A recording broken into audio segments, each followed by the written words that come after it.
Hello friends, welcome to defence matrix. तो officially US ने announce कर दिया है कि next generation air dominance fighter जो है ये बोइंग द्वारा बनाया जाएगा। यूएस गवर्नमेंट इसका कॉन्ट्रैक्ट दे रही है और इस एयरक्राफ्ट को F-47 कहा जाएगा। नाम यहाँ पर काफ़ी ज़्यादा इंटरेस्टिंग है।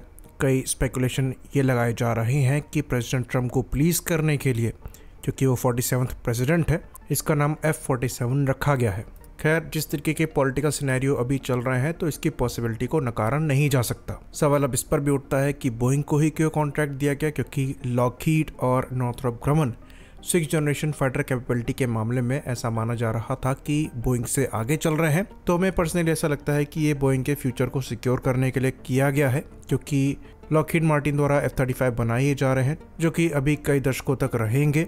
उसके बाद नॉर्थरॉप ग्रमन द्वारा B-21 रेडर प्लेटफॉर्म बनाए जा रहे हैं जिनके बड़े नंबर एक्सपेक्ट किए जा रहे हैं और एक्सपोर्ट भी एक्सपेक्ट किए जा रहे हैं, तो उनके पास भी काम है।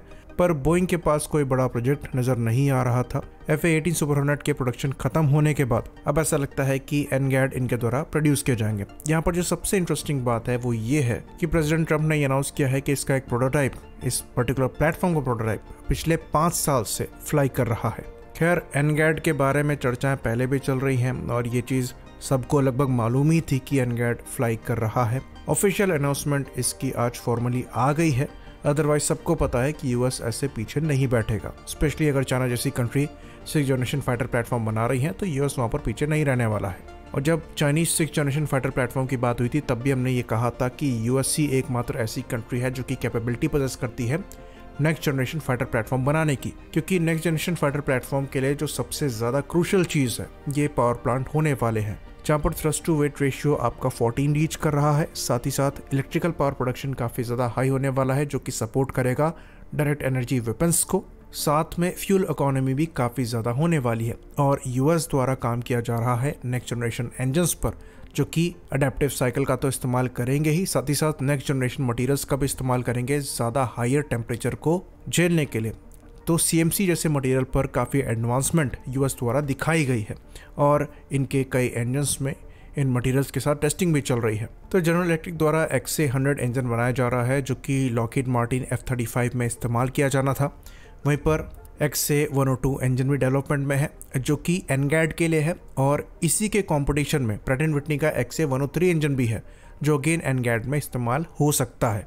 तो ये पहले से ही नेक्स्ट जनरेशन इंजन पर काम कर ही रहे हैं। वहीं पर जो सब सिस्टम्स हैं, एयरक्राफ्ट के दूसरे कैरेक्टरिस्टिक्स हैं, वो प्रोटोटाइप में टेस्ट हो रहे होंगे। बाकी बात करें NGAD की तो इसके बारे में ज़्यादा चर्चा नहीं हुई है कि क्या क्या कैपेबिलिटी होंगी, पर मोस्ट लाइकली यहाँ पर ऑप्शनली मैन की कैपेबिलिटी होगी। AI का इंटीग्रेशन तो डेफिनेटली होगा। ये लॉन्गर रेंज में ट्रैवल करने में सक्षम होंगे, ज़्यादा एंड्योरेंस होगा। ऑपरेशनल कॉस्ट को कम रखने की कोशिश करी जाएगी। नेटवर्क सेंट्रिक वॉरफेयर कैपेबिलिटी को नेक्स्ट लेवल पर किया जाएगा। स्टेल्थ कैरेक्टरिस्टिक्स को एनहेंस किया जाएगा और मैन अनमैन टीमिंग ऑपरेशंस को भी यहाँ पर इन्वॉल्व किया जाएगा। बाकी फ्यूचर में डायरेक्ट एनर्जी वेपन्स का भी इंटीग्रेशन होना है जिसकी इफेक्टिवनेस को बढ़ाने की कोशिश करी जाएगी, जो कि इनके नेक्स्ट जनरेशन इंजन सपोर्ट कर पाएंगे। तो ये प्लेटफॉर्म F-22 रैप्टर को रिप्लेस करेंगे और मोस्ट लाइकली 2030 के बाद से सर्विस में इंडक्ट होना स्टार्ट होंगे जब F-22 रिटायर किए जा रहे होंगे। एक और इंटरेस्टिंग चीज़ हम यहाँ पर शेयर कर दें, ये प्लेटफॉर्म एक्सपोर्ट के लिए भी अवेलेबल होंगे। जो अमेरिकन वर्जन है उनसे इनकी कैपेबिलिटी को थोड़ा नीचे रखा जाएगा और यूएस के जो क्लोजर एलाइज हैं उनको भी ये प्लेटफॉर्म ऑफर होगा। तो क्या इंडिया को इसमें इंटरेस्ट दिखाना चाहिए, ये इस पर डिपेंड करेगा कि क्या यूएस इंडिया को इतना ट्रस्ट करता है कि वो अपने नेक्स्ट जनरेशन फाइटर प्लेटफॉर्म को ऑफर करे। लेकिन अगर ऑफर होते हैं तो डेफिनेटली हमें इस चीज़ को कंसिडर करना चाहिए। बाकी इसके पैरेलल में अगर कॉन्ट्रास्ट ड्रॉ करें तो हमारा जो AMCA है ये 2028 में फ्लाई करेगा जो कि 5th जनरेशन फाइटर प्लेटफॉर्म है और वहीं पर 2030 में यूएस का 5th generation fighter platform F-22 retire होगा और ये प्लेटफॉर्म सर्विस में इंडक्ट होगा। बाकी बात रही F-35 की तो ये आने वाले 2 से 3 दशक सर्विस में रहने वाला है और लॉकहीड मार्टिन द्वारा पूरी कोशिश करी जा रही है इस प्लेटफॉर्म को अपग्रेड करने की नेक्स्ट जनरेशन में, जिसके अंतर्गत XA-100 इंजन तो डेवलप कर ही रहे हैं वो लोग। साथ ही साथ जो नेक्स्ट जनरेशन नेटवर्किंग कैपेबिलिटी है उसको भी इंक्लूड किया जा रहा है और next generation radars, electronic warfare capabilities, man unmanned teeming system, ये सब भी टेबल पर है। तो ट्रू सेंस में 6th जनरेशन फाइटर प्लेटफॉर्म क्या एडिशनल टेबल पर ला रहा है ये देखना इंटरेस्टिंग होगा, क्योंकि अभी तक इंजन डायरेक्ट एनर्जी वेपन्स को छोड़कर और कोई ऐसी फील्ड नहीं है जो कि existing 5th generation fighter platform में अपग्रेड नहीं करी जा सकती।